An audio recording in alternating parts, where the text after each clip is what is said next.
మహాగణుడును మహోన్నతుడైన యేసుక్రీస్తు వారి పుణ్యనామములో ప్రిలారా మీ అందరికీ వందనములు.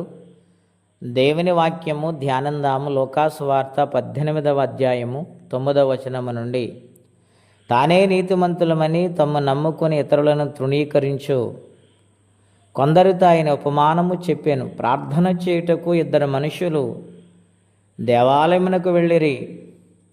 వారిలో ఒకడు పరిసయుడు, ఒకడు సుంకరి.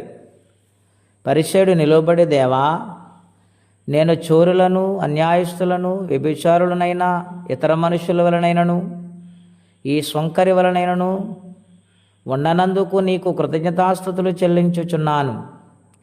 వారమునకు 2 మారులు ఉపవాసము చేయుచు నా సంపాదన అంతటిలో 10వ వంతు చెల్లించుచున్నానని తనలో తాను ప్రార్థించుచుండెను. అయితే సుంకరి దూరముగా నిలుచుండి ఆకాశం వైపు కనులెత్తుటకైనను ధైర్యము చాలక రొమ్ము కొట్టుకొనుచు, దేవా, పాపి నన్ను కరుణించుమని పలికెను. అతని కంటే ఇతడు నీతిమంతుడిగా తీర్చబడి తన ఇంటికి వెళ్ళానని మీతో చెప్పుచున్నాను. తన్ను తాను తగ్గించుకున్నవాడు హెచ్చింపబడును, తన్ను తాను హెచ్చించుకున్నవాడు తగ్గింపబడును. ప్రియా దేవుని బిడ్డలారా, పరిశుద్ధాత్మ దేవుడు మనందరితో మాట్లాడుచు ఉన్నారు.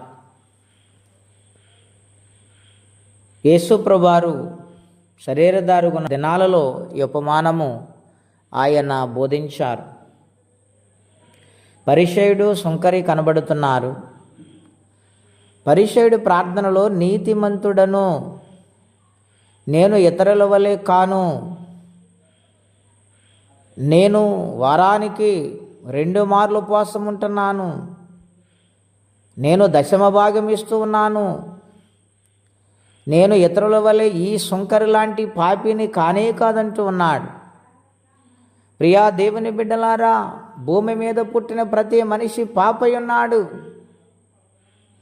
నీతిమంతుడు లేడు, ఒక్కడు లేడని రోమాపత్రికలో 3వ అధ్యాయం 10వ వచనంలో రాయబడింది. గనుక నేను నీతిమంతుడను అనుకోవటానికి వీలు లేదు. ఎందుచేతననగా జన్మ పాపులమైనాము, కర్మ పాపులమైనామండి. గనుక మనలో ఏమాత్రము కూడా నీతి అనేది లేదు. మనము క్రీస్తు రక్తం వలన కడగబడినప్పుడే ఆ నీతి మనలోనికి వస్తుందని 1 కొరింథీ పత్రిక 6వ అధ్యాయం 11వ వచనంలో రాయబడి ఉన్నది. గనుక ప్రతి ఒక్కరూ కూడా మాట్లాడుతున్నప్పుడు నేను మంచివాడను, నాలో ఏ చెడు లేదని అనుకుంటాడు. కానీ అది ఎదుటి వాళ్ళకి తెలుస్తుంది, ఆ యొక్క కొరత ఏమిటో, ఆ లోటేమిటో. సుంకరంటూ ఉన్నాడు, నాకేమీ తెలియదు నాయన, నేను పాపినంటూ ఉన్నాడు. ఆయన నిత్యరాజ్యానికి చేర్చబడ్డాడు. నీతిమంతుడు నీతిమంతుడు నీతిమంతుడని ఇతరుని ఎల్లప్పుడూ తృణీకరిస్తున్నవాడు దేవుని రాజ్యము నుండి కొట్టివేయబడ్డాడు. కారణము తన గర్వమే. సామెతల గ్రంథం 16వ అధ్యాయములో రాయబడి ఉన్నది, నాశనమునకు ముందు గర్వము నడుచును, పడిపోటకు ముందు అహంకారమైన మనస్సు. ఆలోచన చేయమని ప్రభుపేట మనము చేస్తూ ఉన్నాను. దేవుని సన్నిధానములో ఎల్లప్పుడూ తగ్గించుకునే హృదయం మనం కలిగి ఉండాలి. దేవుడు ఎంత బాధపడతాడు ఆలోచన చేయమని ప్రభుపేట మీకు మనవి చేయించు ఉన్నాను. దేవుడు తప్ప ఈ లోకములో ఎవరు నీతిమంతులు లేరండి. 1 తిమోతి పత్రిక 3:16లో వ్రాయబడి ఉన్నది 2వ భాగము, ఆయన సశరీరుడుగా ప్రత్యక్షుడయ్యను, ఆత్మ విషయమున నీతిపరుడని తీర్పు నొందెను. ఎంత గొప్ప దేవుడైనా ఆయన తప్ప ఈ లోకములో నీతిమంతుడెవరూ లేరు.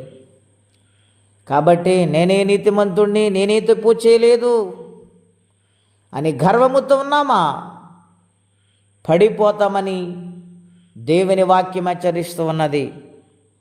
కాబట్టి ఎప్పటికప్పుడే సరి చేసుకుని ప్రభు సన్నిధిలో సాగిపోవాలని ఒక దైవజనుడిగా మనవి చేస్తూ ఉన్నాను. దేవుని ప్రేమను పంచేవారిగా ఉండాలి, కానీ దేవుని సన్నిధిని అనుభవిస్తూ అనేక మందికి ప్రకటించేవారిగా ఉండాలి. కాబట్టి బహుజాగ్రత్త కలిగి బ్రతకాలి. ఈ లోకము శాశ్వతమైనది కాదు. శాశ్వతమైన రాజ్యాన్ని చేరాలంటే ఆయన సన్నిధిలో తల వంచవలసిందే, ఆయన ఎచ్చవలసిందే.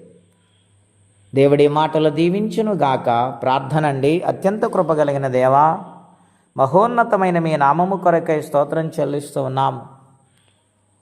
ఈ దినాన్న మాతో ప్రత్యేకంగా మాట్లాడుతూ వచ్చినందుకు స్తోత్రం. నాయన ఎల్లప్పుడూ ప్రభా నీ సన్నిధిలో తగ్గింపు జీవితం కలిగి బ్రతుకు భాగ్యం అందరికీ దయచేయండి. ఎవరి కష్టములు, బాధలు, ఇబ్బందులు ఉన్నారు వారికి సహాయం పంపించండి. ఎటువంటి గర్వం మాలో పనిచేయటానికి వీలు లేదు నాయన. నీవే నీతిమంతుడు నాయన.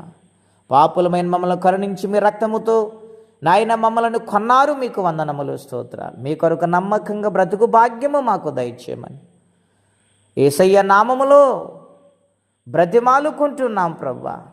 మీ రక్తధారలతో మమ్మల్ని తడిపినందుకు స్తోత్రం. మీ రాజ్యమునకు వారసులుగా మార్చినందుకు స్తోత్రం. ఎల్లప్పుడూ తగ్గింపు జీవితం కలిగి బ్రతుకు భాగ్యం మాకు అసంకర్యవలు దయచేయమని యేసయ్య నామములో ప్రార్థించి వేడుచున్నాము తండ్రి. ఆమేన్. దేవుడు దీవించును గాక. ఆమేన్.